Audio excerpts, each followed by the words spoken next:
আসসালামু আলাইকুম everyone, welcome back to my channel dream Sprite. আজকে আপনাদের সাথে শেয়ার করছি গুঁড়া দুধ দিয়ে কিভাবে খুব সহজেই ঘরে তৈরি করে নিতে পারেন রসমলাই। দোকানের মতোই নরম তুলতুলে এবং ঘন মালাই সহ no fail perfect rasmalai recipe. আর এত সহজ বানানো যে একবার বানিয়ে খেলে আপনি বারবার বাসায় বানিয়ে খাবেন আর কখনো দোকান থেকে কিনে আনবেন না চড়া দাম দিয়ে রসমলাই। আর আমার মনে হয় বাসায় বানালে হেলদি একটা পরিবেশও পাওয়া যায়। চলে যাচ্ছি প্রস্তুত প্রণালীতে। প্রথমেই 250 গ্রাম পাউডার দুধ নিয়েছি, এটা আপনারা যে কোনো ব্র্যান্ডের নিতে পারেন। আমি ফুল ক্রিম গুঁড়ো দুধ নিয়েছি। দিচ্ছি হাফ চা চামচ বেকিং পাউডার, দিচ্ছি 1 চা চামচ ঘি। টোটাল 3 চা চামচ ঘি ব্যবহার করব পুরো রসমলাই রেসিপিতে। ঘি দেওয়ার পর সবগুলো উপকরণ একসাথে মেখে নিচ্ছি। আপনারা চাইলে ঘি ব্যবহারের আগে শুকনো উপকরণগুলোকে চেলে নিতে পারেন, এতে করে সবগুলো ইনগ্রেডিয়েন্ট একসাথে মিশে যায়। আমি হাতের সাহায্যে মাখিয়ে নিচ্ছি। সবগুলো উপকরণ একসাথে মিশিয়ে মাখিয়ে নেওয়াটা রসমলাইয়ের জন্য মেইন প্রসেস বলা যায়, কজ এটা যদি ভালোভাবে হয় তাহলে রসমালাইটাও ভালো হবে। আর এই কাজটা অনেকটা সময় নিয়ে করতে হবে। আমি প্রায় 2 মিনিটের মতো সময় নিয়ে মাখিয়েছি এবং এই পর্যায়ে আপনারা দেখতে পাচ্ছেন কিছুটা দরদরা টেক্সচার চলে এসেছে, মানে মিশে যাচ্ছে অথবা জড়ো হয়ে আসছে। যে কোনো কাজই করার সময় একটু ধৈর্য ধরে কাজটা করলে কিন্তু ভালো একটা রেজাল্ট পাওয়া যায়। এই পর্যায়ে একটা আস্ত ডিম ভালোভাবে ফেটিয়ে নিচ্ছি, যাতে করে ডিমের কুসুম এবং পানি অংশটা একসাথে মিশে যায়। ডিমটাকে আমি অল্প অল্প করে ব্যবহার করব। প্রথম ভাগে আমি অর্ধেকটার মতো ডিম ব্যবহার করছি। দুধের মিশ্রণটাকে মাখিয়ে নিচ্ছি, হাতের সাহায্যে খুব ভালোভাবে মেখে নিচ্ছি। আপনারা চাইলে প্রথমে হাতে কিছুটা ঘি মাখিয়ে নিতে পারেন। এই পর্যায়ে আবারও কিছুটা ডিমের অংশ ব্যবহার করছি। এভাবে করে আমি প্রায় ডিমের পুরো অংশটাই ব্যবহার করছি। ডিম দেওয়ার ফলে কিন্তু রসমালাইটা নরম হবে, অতএব ডিমটা আপনারা স্কিপ করবেন না। আর ফুল প্রসেসটা যদি ভালোভাবে ফলো করতে পারেন তাহলে কিন্তু আপনারাও খুব সহজে বাসায় বানিয়ে নিতে পারবেন পারফেক্ট রসমালাই। ডোটা খুব ভালোভাবে তৈরি হয়ে গেছে। এই পর্যায়ে আমি 15 মিনিটের জন্য ঢাকনা দিয়ে ঢেকে রাখবো। 15 মিনিট পর দেখাচ্ছি, ডোটা একটু শক্ত টাইপের হয়ে গিয়েছে। আর এই পর্যায়ে আমাকে আমার ছোট ভাই হেল্প করছে। এই শক্ত ডোটাকে আবারও কিছুক্ষণ হাতের সাহায্যে মথে নিচ্ছে, যাতে করে একটা সফট বাইন্ডিং আসে।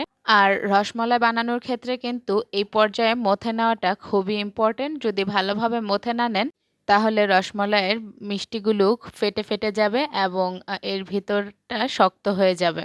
আর আমার এখানে যেটুকু ডো হয়েছে তা দিয়ে কিন্তু প্রায় 2 কেজির মতো রসমালাই তৈরি হয়ে যাবে। আরও কিছুটা ঘি লাগিয়ে নিয়ে হাতের তালুর সাহায্যে বড়া বানিয়ে নিচ্ছে। আর রসমালাইয়ের এই বড়াগুলো কিন্তু স্মুথ করে বানাতে হয়, তা না হলে ফেটে যায়। আপনারা দেখতে পাচ্ছেন কতটা স্মুথ হয়েছে। এভাবে করে একে একে সবগুলো বড়া বানিয়ে নিচ্ছে। ও কিন্তু একটু ছোট সাইজের বড়া বানিয়েছিল, আপনারা চাইলে একটু বড় টাইপের করেও বানাতে পারেন। আর পাশাপাশি আমি একটা ফ্রাই প্যানে 1.5 কেজি দুধ জাল করে নিচ্ছি। আপনারা এখানে দুধের পরিমাণ যত বেশি ব্যবহার করবেন মালাইটা কিন্তু ততই ঘন হবে এবং খেতে ভালো লাগবে।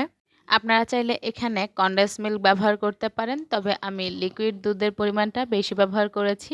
এই পর্যায়ে 5-6টা আস্ত এলাচ ব্যবহার করছি এবং কন্টিনিউয়াস স্প্যাচুলার সাহায্যে আমি নাড়তে থাকবো, যাতে করে তলায় সর বেঁধে না যায়। আমি প্রায় 1 ঘন্টা সময় ধরে দুধ জাল করে ঘন করে নিয়েছি এবং এই পর্যায়ে রসমালাইয়ের বড়াগুলোও তৈরি হয়ে গেছে। আমি দেখিয়ে দিচ্ছি কতটা স্মুথলি বানিয়ে নিয়েছে, আর সবগুলো বড়া গোল টাইপের করেই বানিয়ে নিয়েছে। রসমালাইয়ের দুধটাকে আপনারা অবশ্যই ভালোভাবে জাল করে নেবেন, যাতে করে কাঁচা কোনো গন্ধ না থাকে এবং স্প্যাচুলা বা কাঠির সাহায্যে বারবার নাড়তে থাকবেন, তলায় যাতে দুধ জমে না যায়। এবং দুধ জাল করতে করতে যেই পর্যায়ে অর্ধেকটার সমান হয়ে এসেছে তখন বুঝতে হবে যে দুধটা ভালোভাবে জাল হয়েছে। এবং আমি এখন চিনি ব্যবহার করছি, 250 গ্রামের মতো চিনি ব্যবহার করছি। আপনারা চাইলে চিনির পরিমাণ কমিয়ে অথবা বাড়িয়ে ব্যবহার করতে পারেন। সাথে আমি কিছুটা লবণ ব্যবহার করছি, এতে করে মিষ্টি এবং দুধের স্বাদটাকে ব্যালেন্স করবে। আপনারা চাইলে স্কিপ করতে পারেন। আরও কিছুক্ষণ জাল করে নেওয়ার পর আমি এলাচগুলোকে উঠিয়ে নিচ্ছি।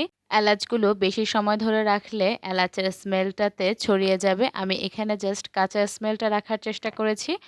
আর এই পর্যায়ে বড়াগুলোকে ছেড়ে দিচ্ছি, একটা একটা করে দিচ্ছি। আপনারা অধৈর্য না হয়ে আস্তে আস্তে করেই সবগুলো দেওয়ার চেষ্টা করবেন, এতে করে কোনোটার সাথে কোনোটা লেগে যাবে না। আর দেওয়ার সাথে সাথেই কিন্তু বলক উঠে এসেছে। আমি এখানে আধা ঘন্টার মতো সময় সেদ্ধ করব। আর বড়াগুলো সেদ্ধ হয়ে কিন্তু ডাবল সাইজের হয়ে যাবে। তার জন্য আপনারা একটু বড় সাইজের পাতিল কড়াই ব্যবহার করার চেষ্টা করবেন, যাতে করে একটার সাথে একটা লেগে না যায় এবং নাড়াচাড়ার সময় ভেঙে না যায়।